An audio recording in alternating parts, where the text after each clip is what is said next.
Salut toi.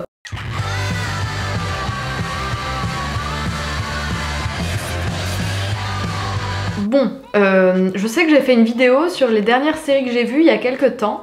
Et en fait, quand j'ai publié la vidéo, bah, j'en avais déjà maté 3 autres, je crois, ou 4 autres. Et je me suis dit putain c'est trop con, elles sont trop bien ces nouvelles séries, il faut que je leur en parle et tout ça machin. J'ai l'impression que vous aimez bien quand même, enfin c'est pas forcément les vidéos qui font le plus de vues de ouf, mais il y a un bon échange en dessous et tout, donc je trouve ça plutôt cool. Et puis ça m'importe de varier aussi les sujets, de pas parler trop de beauté à fond et tout sur la chaîne. Je vais donc commencer par la série Godless, qui est une série Netflix comme quasi toutes celles que je vais vous présenter juste après.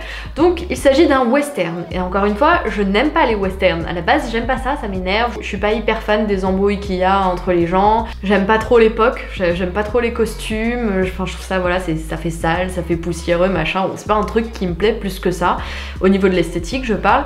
Et du coup je me suis quand même laissée tenter parce que d'une elle était extrêmement bien notée et de deux le rôle principal était tenu par Jack O'Connell. Je vais vous mettre la photo juste là, c'était un des héros de Misfits. La première saison de Misfits c'était Jack je crois. Je sais plus comment il s'appelait. Si, il s'appelait Jack, je crois. Ah non, il s'appelait James Cook. Il était absolument génial dans cette série déjà. En plus, c'est un anglais et du coup, là, il se tape un accent ricain et tout ça. Donc, c'est quand même. Enfin, moi, ça me bluffe toujours à chaque fois comme ça de prendre des accents aussi facilement. Donc, le pitch. Frank Griffin, un hors-la-loi semant la terreur dans l'Ouest américain des années 1880, traque Roy Good, donc Jack O'Connell, son ex-partenaire devenu un ennemi. Durant sa quête, il se retrouve à La Belle, Nouveau-Mexique, une ville entièrement bâtie et régie par des femmes. Donc c'est ça que j'ai trouvé assez original comme scénario, c'est que tous les hommes de la ville sont partis à la mine et cette mine a explosé, ce qui fait que cette ville est entièrement composée de femmes. Et du coup ce qui est drôle c'est que t'as le bar et le cabaret qui sont entièrement vides, il n'y a plus d'hommes du coup. Et donc l'ordre des choses a complètement changé dans cette ville, donc elle est très particulière. J'ai vachement aimé les dialogues, les personnages, finalement l'ambiance quoi, ça m'a bien plu. C'est extrêmement bien filmé, tu retrouves un petit peu les musiques, ils ont bien pris les codes du western sur la longueur parce que les épisodes sont des vrais films, donc un épisode dure entre 1h et 1h20 alors qu'un épisode de série c'est ouais 40 minutes en gros quoi. Et je dois vous avouer que les 2 premiers épisodes, bon j'étais crevée mais je me suis un peu endormie sur la fin et j'accrochais pas trop. Et puis d'un coup ça m'a complètement accroché donc j'ai foncé un peu tête baissée dedans. Et donc ouais il y a un petit côté quand même bien féministe avec ces femmes du coup qui essayent de leader cette ville et de tenir tête à des hommes qui viennent convoiter un peu les richesses de la ville etc, ce qui reste, et récupérer la belle. Et puis il y a aussi toute une histoire avec une veuve qui est un peu excentrée, qui vit toute seule et tout, qui est hyper intéressante. Et voilà, j'ai vachement aimé cette série, donc franchement, faites comme moi, si jamais vous n'êtes pas hyper fan de western, tentez quand même le coup, on sait jamais, ça peut vous plaire. Deuxième série que j'ai kiffé à mon grand étonnement, il s'agit de Young Sheldon. Alors je suis pas, comme je vous l'ai déjà dit, je suis pas très série comédie ou vraiment format très court comme ça et tout ça. Je suis pas hyper fan de tout ça, mais j'avais bien aimé Big Bang Theory, que j'ai pas mal suivi, même si j'ai complètement lâché à un moment, mais j'aimais bien l'humour. Et je me suis dit, tiens, Young Sheldon, j'entends quand même du bien, je vais tenter. Donc pour ceux qui connaissent pas, Sheldon est un personnage de Big Bang Theory, et il campe le rôle d'une heure de bourré de toc qui est hyper précieux etc, presque extraterrestre dans son comportement.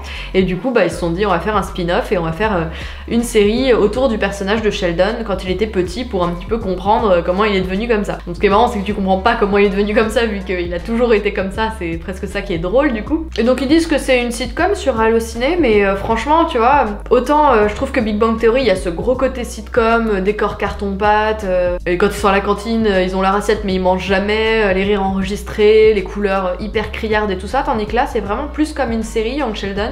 Y a pas, ça me fait un peu penser à Malcolm des fois sur les bords, ou même ça me fait penser aux Simpsons dans la structure parce que t'as vraiment le père un peu beauf qui est prof de sport mais qui a du bide et tout, qui est un peu benet, et la mère qui essaye un petit peu de diriger tout ça mais bon qui est pas non plus super douée. T'as le petit génie donc en la personne de Sheldon et t'as son frère qui est le Bart en fait de la famille qui pense qu'à faire des conneries, qui en a un peu marre. Et puis t'as la petite sœur en plus qui est hyper peste. Et les enfants jouent extrêmement bien. Le petit gamin là, le Young Sheldon, il est génial. Il s'appelle Ian Armitage et franchement c'est hyper drôle. Il y a aussi la grand-mère qui est tout le temps avec eux, qui a des répliques à mourir de rire, qui est extrêmement cynique avec de l'humour noir et tout. Donc moi j'adore. Comment eux ils décrivent la série?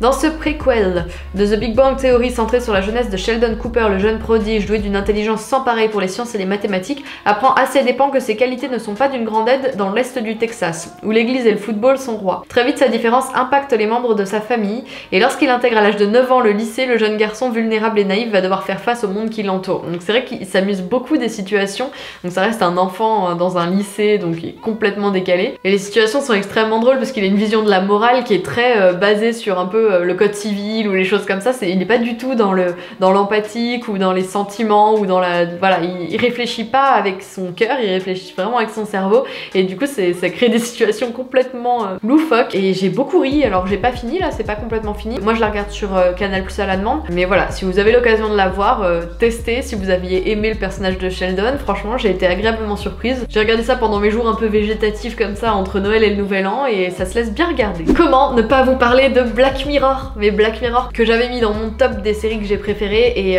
voilà, je suis contente, j'ai pas été déçue. Il y a 2 épisodes qui étaient un chouïa moins bien, ou en tout cas pas...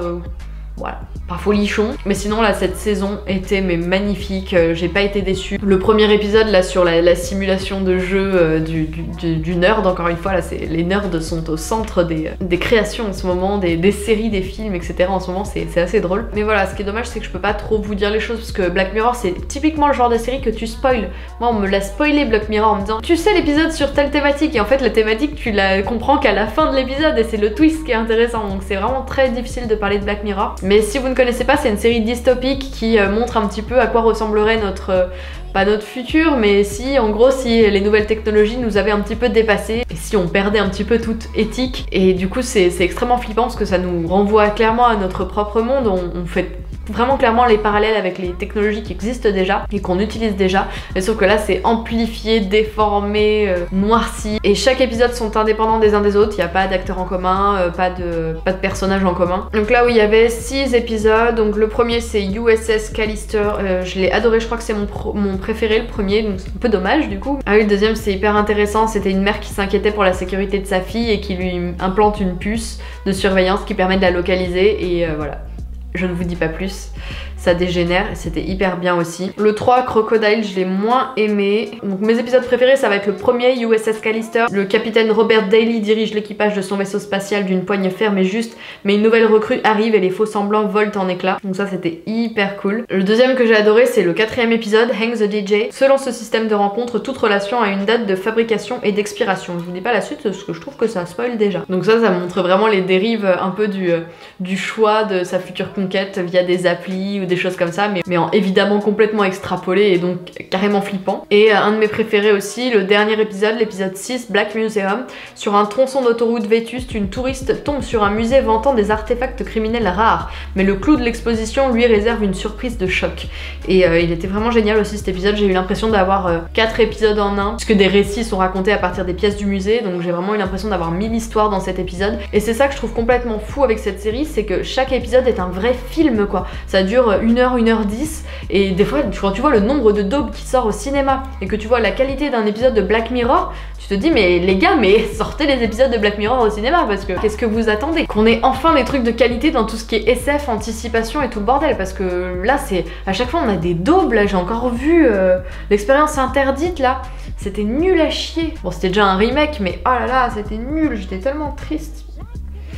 Bon bref, voilà. Et dernière série que j'ai vue et que j'ai kiffé, mais j'ai pas fini pour le moment. Il s'agit de la série Captive, et c'est également une série qui est adaptée d'un roman de Margaret Atwood, à l'instar de Handmaid's Tale, que je vous avais beaucoup recommandé, et vous êtes nombreuses à être revenues me dire sous ma vidéo merci de l'avoir recommandé parce que cette série est géniale, et elle l'est. Donc je vous recommande vraiment encore une fois Handmaid's Tale si vous l'avez toujours pas vue. Et là c'est une autre série donc adaptée d'un roman également de Margaret Atwood, et c'est un peu le même contexte, hein. Franchement il y a des gros liens, c'est un peu la même thématique féministe, la même époque, les mêmes costumes, le même contexte de classe sociale, etc. Enfin bon, c'est un peu pareil mais en différent. Donc c'est également une série Netflix. Alors le synopsis: Grace Marks, une jeune immigrée irlandaise au Canada devenue domestique, est accusée du meurtre de ses employeurs Thomas Kinnear et Nancy Montgomery en 1843. Nancy et Grace sont dans un premier temps liées avant que leur sentiment commun pour Thomas ne les divise. Nancy, qui a congédié son employé, sera retrouvée assassinée. Alors j'aime bien comment cette série est traitée parce qu'en fait, elle a fait, après les meurtres, etc., elle a fait un passage en hôpital psychiatrique, et du coup nous, ce qu'on voit c'est la suite, et elle est interrogée par un psychologue, et du coup pour elle c'est un peu fou, elle avait une peur panique des médecins, et devoir arriver un médecin de l'esprit, un peu comme il l'appelle. Elle est plutôt en confiance et assez subjuguée. Elle semble plutôt davantage lui faire confiance, donc elle lui raconte son histoire et nous on apprend, on découvre toute l'histoire à travers ses mots. Donc ce qui est assez intéressant, c'est que c'est son point de vue et tu ne sais pas si elle ment. Donc pendant toute la série, tu as le récit qu'elle raconte à son psy, donc du coup ça peut être n'importe quoi aussi, on ne sait pas. Et c'est hyper intéressant d'avoir un petit peu tout comme ça qui vient dans le désordre entre les flashbacks, un petit peu la vision du psy, même si là où j'en suis pour le moment, j'ai pas fini la série, donc là où j'en suis, il apparaît pas trop. C'est vraiment très narratif, chronologique, elle raconte son histoire. Donc voilà, moi je suis assez captivée, là j'ai, sans mauvais jeu de mots avec le nom de la série, mais je suis vraiment captivée, j'ai envie de savoir la suite. J'ai envie de connaître son histoire, de savoir ce qu'elle a fait, ce qui s'est passé. Donc c'est encore une fois assez violent vis-à-vis des femmes, de la manière dont elles sont traitées. C'est pas encore aussi violent que Handmaid's Tale quand même. Mais voilà, j'aime bien la série. C'est honnêtement un vrai level en dessous de Handmaid's Tale. Mon copain accroche un petit peu moins là, je crois qu'il se lasse, il kiffe pas trop, mais moi j'aime bien. Donc je vous la conseille sincèrement, j'espère que vous aimerez aussi. Voilà pour ce petit tour d'horizon des séries un peu rapide que j'ai regardé là entre temps. J'avais trop envie de vous reparler de séries. Je ne m'arrête plus, j'espère que ça vous intéresse, dites-le moi en commentaire. N'hésitez pas à liker ou pas pour que je sache si c'est le genre de vidéo qui vous plaît ou pas. Je vous embrasse et je vous dis à la semaine prochaine. Salut!